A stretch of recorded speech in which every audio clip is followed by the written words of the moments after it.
it'll be up to Sanji. He'll be the X factor here, and his ultimate selection and targeting. I love it. I love it. The X Factor. The only way to break down the possible move here of RSG is to overload their composition with the lineup of Echo that they can utilize early game. But for now, aiding on the mid lane, it's Carl Teasy getting on the orange first, while on the other hand, Irad had a faster way of getting the two main objectives as a Martis. Yeah. Echo really need to be careful with the ultimates coming in from this Martis. Again, extended team fights works very well here for RSG. And the lower in health Echo are in extended team fights, the more they'll be chained together with ultimates coming in from the Martis.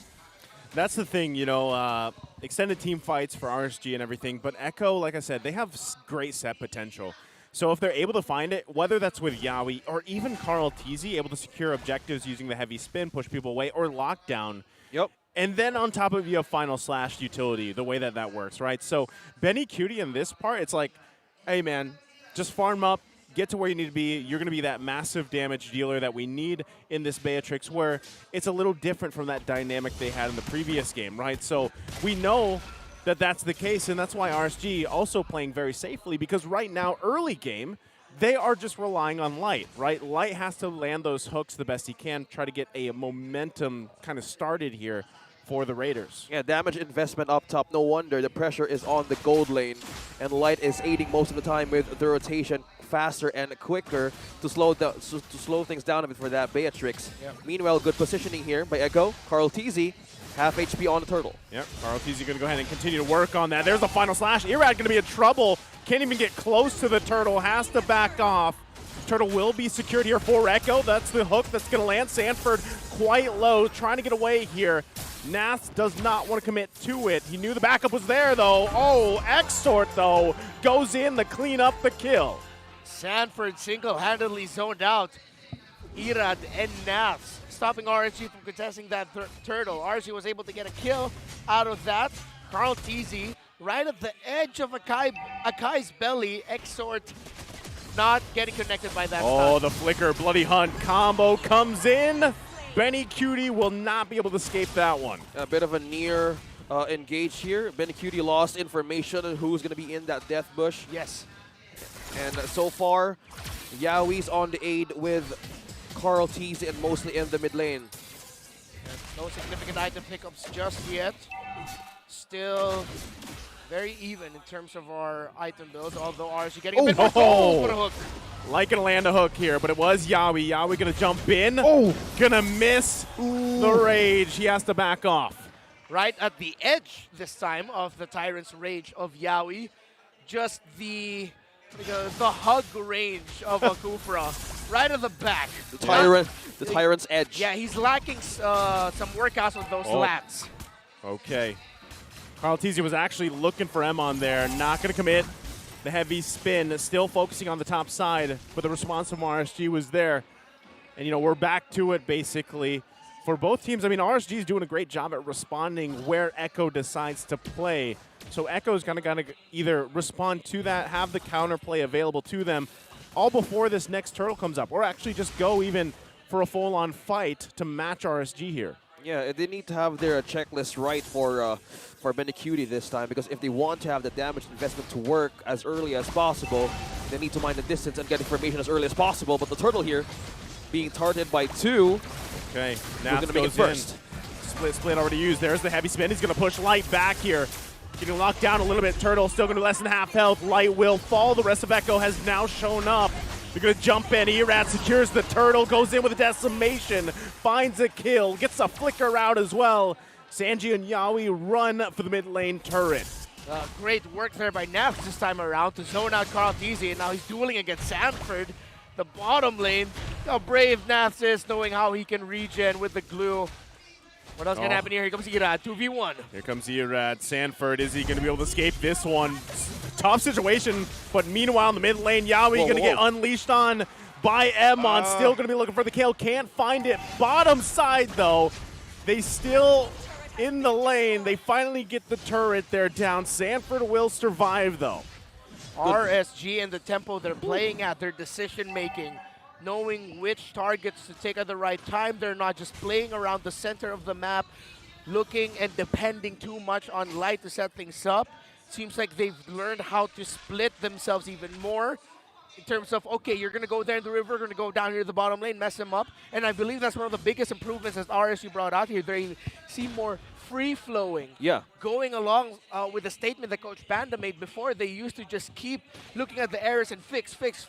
But then Coach Panda said, sometimes you just got to let them do what's best, and they're doing it now. Here comes Echo, though. Yeah, we're going to land that rage. Light's the one to be punished and fall. RSG might be looking to bite back here. They know they're outnumbered, though. So they're going to back off for now. Carl Teasy still looking for more. Has the heavy spin available. But it might not be worth it for Echo to force a situation to be in. Irad going to spot out Carl Teasy, and they should be fine for just now. Naf's making his way up, walking his way up here. We go ahead and poke down. There's the split. Might be looking for the follow-up. Light going to go in. Looks like he flickered in. Not going to land the hook, though. Still going to be going for it. What? Pressing on into the lane. There's the bloody hunt, and Yaoi will fall. And now RSG, once again, a response there. Irad still looking to press the situation under the turret. Gonna get terrified. Sanford's right there. Goes in. Carl Teasy will fall. Look at Exort from the backside. A 2-for-1 trade, but a turret, the tier 1 will fall of Echo. That was 3 members being trapped in Glue's goo. And Light and Eman is just holding the way of how Sanji can even chase them. That is Echo being divided. Most of their times they can't get a good set here. Nath still, my goodness, the transformation he went. I mean, he was a monster in the regular season, but now he's back to the closest we've seen Nath since his MSC Season 9 prime. Dare I say, this is even scarier now, and how well RSG are playing around it. They've understood their limitations. They've understood their strength so well that Echo is struggling, but here comes Echo. Naf's once again the front of it all. Going to take quite a bit of damage. Had to use the split. Turtle still going to be worked on here. Emon is not part of this fight. So they're going to have to go with 4 members. Irad still able to secure the turtle, even without the numbers advantage. Whoa! Iron Hook going to land, but it's Yaoi that they find. RSG finding 2 objectives, one on the top side plus the turtle. And that was just Nats pulling everybody in, and how he managed to lay the turtle on his side by just standing.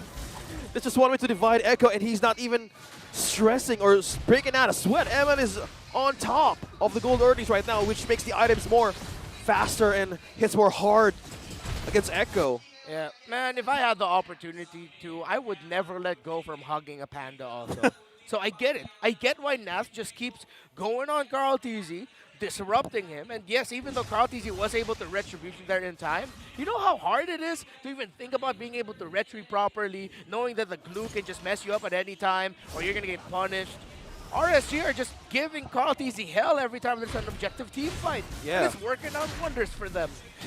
And as Coach Dale said, and Wolf back in the analyst stand, it's one of the top picks in their region, and it's most likely the highest ban rate on their tournaments. So this calls one a deadly pick, and even in the hands of Nats in his prime form, and has a title to defend to MSC this year. Exort, on the other hand, goes in the middle. Irad going in too from the Yaoi! backside. Going to be looking for the Decimate. Exort will fall here. Still Echo fights on. Even with a bloody hunt, they're quite low though. Heavy spin going to find Irad. They were looking for Emon. They couldn't find him.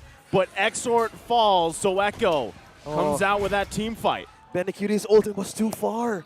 Was too far to even suffice the defense of RSG. Yeah, they weren't able to maximize the damage. Could have gone way worse for RSG, but Echo will be proud of themselves for that scenario with how first Yaoi and his 2-man Tyrant's Rage breaking the flow of team fight for RSG, and then the heavy spin coming in from Carl Teasy Sakai, secure that pin down, and even split up the fight even more. So that's what we were talking about in the draft, the strengths of Echo's lineup and how disruptive it is for a usual team fight if RSG aren't careful.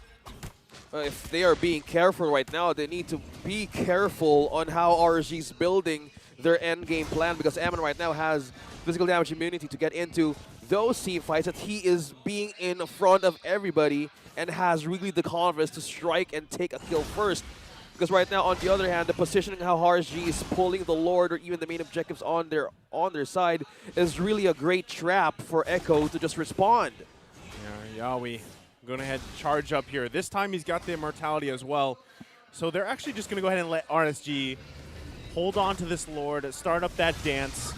KarlTzy will show himself as well. Emon and Light will make their way to join in on this fight. Still, Echo looking for the best angle, best opportunity to start up this fight and hopefully take this Lord for themselves. Oh, concealed. Light, though, going to go in with the flicker. They find the bloody hunt. They get the lockdown. Do they have the damage? Heavy spin comes out as well. Still going to be unleashing Yawi. Immortality will be popped here. Going to go down by Navs. And they force them back even further. Now the green light for RSG to take the Lord. Yawi sacrificed himself to save KarlTzy from that engage. The ultimate flicker combo onto Light. But with all the lanes being cleared, RSG is just setting up the breadcrumbs to Echo to force to even clear up their waves, making them so vulnerable on the map. And right now, RSG are just too damn good. This is just them continuing their momentum from yesterday, playing out of their minds. Perfect targeting, perfect timing. Everything that RSG struggled with during the regular season, we saw it, how well they fixed it yesterday. But this is undeniable truth that they are in the zone and on point still today. That is true. And as they say, how will they even defend this if you're Echo? Lord will be melted down here, but on the other hand, Yawi and KarlTzy might look for an angle for this setup, but who do they catch here as they defend their own base? Well, right now, they're still going to be doing what they can, basically, at this point. RSG, nice, comfortable lead, but ultimately will not be able to break into the base of Echo just yet. But if things continue the way they have been for the past 4 or 5 minutes or so, they're going to have trouble. You can already see commitment on Navs here. It's going to be biting them in the butt. Hook going to land. Still looking for the follow-up here. Emon trying to make his way to the fight. The flicker comes in. Yawi going to fall. The damage from Bennycutie has to be respected. Nafs will go down as well. The 1-for-1, a roam for an XP lane. So Echo is showing signs of fight here. But they just got to hold it together a little bit longer. Extended team fights, as you say, Redmar. The question is, how long can they hold it even longer here? How long can they even hold on? How long can they hold it even longer? Yes. Against the extended longer fights longer. I'm gonna get you back for that, dude. Echo, you see it, yes. Bennycutie's positioning key, and RSG now in terms of just being able to avoid. And I feel like that's also been the condition for Echo here. These two teams drafted the lineup wherein, similar to what we saw yesterday in Game 2 of Onyx versus RSG, Game number 2 of Bren versus Blacklist International, even though that lineup seemed to be more Blacklist favored. At this point, it's just you being able to play better than your opponent. Avoiding the right abilities, knowing when to engage. If you get caught by Light's Bloody Hunt, are you going to engage right away or wait and see what your opponents do? Do you engage Emon, but does he have his Purify? So many questions to ask if you're Echo. For RSG. Same thing. Are we going to go in now? Where's the final slash? What ultimate does Sanji have? Does KarlTzy have heavy spin? Once they get to answer those questions and then acknowledge them, then they'll be able to fight the fight that they want to bring out. That's the question. What is going to be the first move of Echo? Because right now, just one turret has been taken away from RSG. In the last 15 minutes of this game, no defenses has been met down, but they would really want to contest this Lord. But the problem is there's also minions coming in their base. There's so much in their plate right now. Mid lane. Look at Light and Emon pushing the mid lane here. They might second guess, might look for a cutoff. Bennycutie going to be in trouble. Light going to flicker in. Was hunting for Sanji. Not going to find him just yet. Has to use it on Yawi. Emon looking for the positioning here. Heavy spin going to be used on the defense. Look at the damage, though. Coming out from Emon. Gets the immortality. Meanwhile, Sanford, the focus, 1 versus 3. Still looking for the follow-up. Has the final slash. 1 hit away and will survive. RSG makes the green light go signal for the Lord. We were talking about how Wow. RSG could be overloaded by Echo, but it's happening the other way around. Echo is being forced to answer with all of their ultimates to save their lives and go back to the base. One of the smartest plays, pick off, sandwich attempts I've seen this season, but Yaoi finds snaps. Yeah, we're gonna find Nats here. Nas will fall. A follow-up from Betty Cutie. Emon now unleashing. They've got more work cut out for them. There's the killing spree from Sanji. 2 down for RSG. They're in Yaoi trouble again. now. Emon gets the kill on Yaoi. Sanji gonna force Emon back here, and Carl TZ will take this Lord, securing it for Echo. Irad might want to look to make it happen. Gonna do his best to tank quite a bit, but it's 1 versus 3. He stayed way too long. Bang! Final slash. The kill from Benny Cutie and the Lord for Echo. Emon, he's so untouchable right now, but look at that up top. He's also pushing and splitting as well. But Echo walks away with the Lord and multiple kills. We posed many questions for Echo and RSG before that major Lord fight. They answered them, but Echo answered it better. In terms of the items, no clear lead there, but we're seeing the effects of a Valentina having the Divine Glaive on him, not the Winter Truncheon, the Clog of Destiny, Lightning Truncheon, and the Enchanted Talisman. This is actually a signature item building path that Sanji brings out as a Valentina. And now we're feeling it with him using the Joy Ultimate, how much it hurts.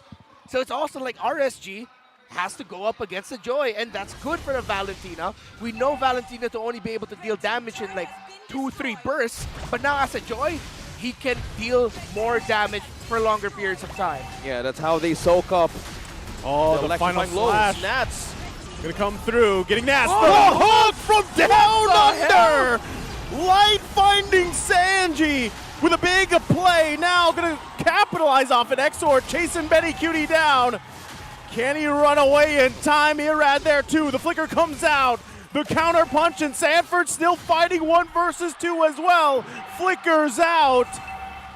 And in a play like that, RSG found fight in him.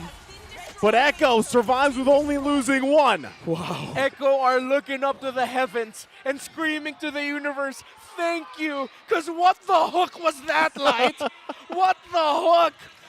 My goodness, Echo are thanking all the deities that they know that they got out of that with just Sanji down. That could have been way worse for Echo because RSG made the right call to continue that play. That's how they wanted to force out Echo to be in their base. That was so close even for their base turret to even be off damage. Look at that, Amon still sitting on top of the damage dealt right now. Benecute and Tandy are following up to the charts. But this time around, RSG has 1 turret for their defense, and this could be a chance for Echo to bounce back. 40 seconds for that Lord to respond. Yeah, one tendency I started to notice about RSG's play here, especially around objective fights, is that they're doing what Echo usually do. They're making a lane open for themselves for a potential split push. If it's going to be to end, we'll see. But Echo are also acknowledging that by making sure that they have at least 2 heroes in the back line who can quickly leave, recall out, or at least run to where the members of RSG are split pushing. So Echo have to beware of the RSG split push, and RSG just need to continue managing those minion waves because it's forcing Echo to respond to that. Oh no, it's all about the overload for these 2 teams to even win the clashes or even the retribution battles. This Lord will dictate on who is going to fall in this match. But on the other hand, they're ready to face it all. 2 immortalities present for Yaoi and Carl TZ. But meanwhile, they're pushing. They're ringing the bells on who is going to react first in this Lord take. It's going to be a dance. It's going to be a battle. And the lead is with Echo. Half health here. Yaoi gonna charge up. Looking for the entry, gonna flicker, gonna miss though. Hook gonna land, they're gonna force Yaoi back. Bloody Hunt comes out. It's an immortality. Heavy spin too, Light will get Yaoi down. Who got the Lord? It's Carl TZ. Secures it down now, Sanji. Unleashing in the backside. Finds Exort. A member down. Nav's quite low too, has to run away. Immortality will be popped. Oh, the Winter Truncheon to dodge the hook. RSG once again on the defense. You hear that? Over the hills, getting closer and closer to SMX. Bah! Bah! It's all the goats. Carl Teasy, the goat. He gets the Lord. You hear the animals. You hear the animals marching into function. Hall 5 supporting Carl Teasy. And the comeback of the Orcas is now. RSG gonna have to defend the best they can here. Lord still quite healthy. Emon's gotta lock it down. Lord will fall. Now they're gonna manage the wave. Zexord up in less than 10. RSG will hold on, but Echo has turned the tables and marched into a base that is now open of RSG. RSG. Of course they hold on. They have to hold on. They're putting on a hell of a showcase right now. The Kings of the World and the current Kings of Sea. Yeah, we have to conceal up. Can RSG defend this? Will they defend this? He's gonna go in. Flicker not available though, but they do get the last inhibitor turret. One hit away, it will fall. Base fully exposed for RSG, and they look for the reset to prep up for the next fight. Mind you, this match, the skirmishes is all about minding your distance, minding your place, and if you miss that ultimate, it's just counter punch for each two teams to even bounce back. RSG not in a good state, but Eman, on the other hand, is still healthy, being so untouchable, still no deaths up against Echo. So is this damage, is the investment for Eman and also for Exort enough here for RSG to go up against Echo's slaughter rather? Yeah, of course it is. Exort just picked up the last key item we were looking out for, the Divine Glaive on the hands of a Joy. So at this point, everyone is locked in on what they need. What we're going to be seeing here are those item swaps from Winter Truncheon, Immortality, letting go of one damaged item and converting it into something maybe like a Rose Gold Meteor or something with a little bit more defense to survive a key item. And then when you're trying to end the game, you swap that item and pick up a damaged item instead. So it's item swappings now that we're looking at. Okay, it's all about the swaps here. So I see 4 immortalities on Echo. I see 3 immortalities and so much defense. We have the Athena Shield and Dominant Size as well. I say it's all in for these two teams to dive in. Look at the score, 10-10. Yeah. 10-10 kill score, and we have the goal lead for Echo. I stopped counting here because it's all just even for all of the team fights to go. And they're preying on who could be the weak link here if the team fights could happen. Naps and Ira against Carl Teasy and the Lord. Echo are way up top. RSG have the info. Oh no! Oh, they find the lockdown. Sanford, though, has the immortality. Gonna buy a little more time. Yawi gonna jump in. Finds the rage. There's the final slash. Emon, though, will get locked down with a heavy spin. Has the immortality. Oh. The follow-up's gonna be there. Hook not gonna land. Does he survive this? No, he doesn't. Benny Cutie lining up the shot. Out of will range. not need it. Emon, the only one to fall. But as you guys were mentioning before, the immortalities here and the item swaps are crucial. And I just now gotta Echo say, will take the Lord. Sanford got that Rose Gold Meteor last minute, and Eman as well to buy them time and shield for the damage that they're getting up against Echo and each other. And now it's the Lord for them to take. And it's Echo's Benny Cutie, Benny. possibility, and he's pulling 3! Sidestep. Oh, they don't land the hook, and now still fighting for the Lord. Gonna come down to the retribution battle. Erad, can he grab it? He can't. Coral Teasy will secure it. And once again, RSG has to defend their fully exposed base. 11-11. All of you in the comment section, make a wish. It's just a tied game for everything here. And it's just game number 2. I feel blessed that this is what I do for a living, gentlemen. I And I'm am pretty too. sure the entire community is blessed as well. 2 days, 2 series in one single day. We've seen some absolutely crazy games. Game 2 of RSG and Echo have been a masterclass of fundamentals, technical mastery, the principle of just staying alive and playing it safe.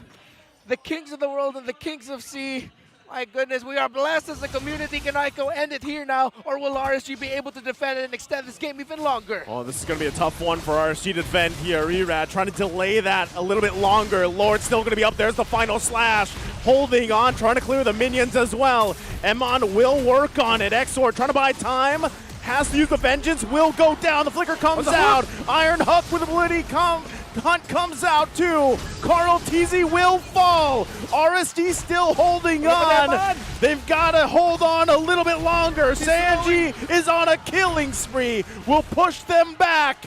And it's Emon along with Erad, but it's not going to be enough as Echo takes game number 2. It's 1-1. Never underestimate the heart of a champion. RSG showed heart, skill, and dominance.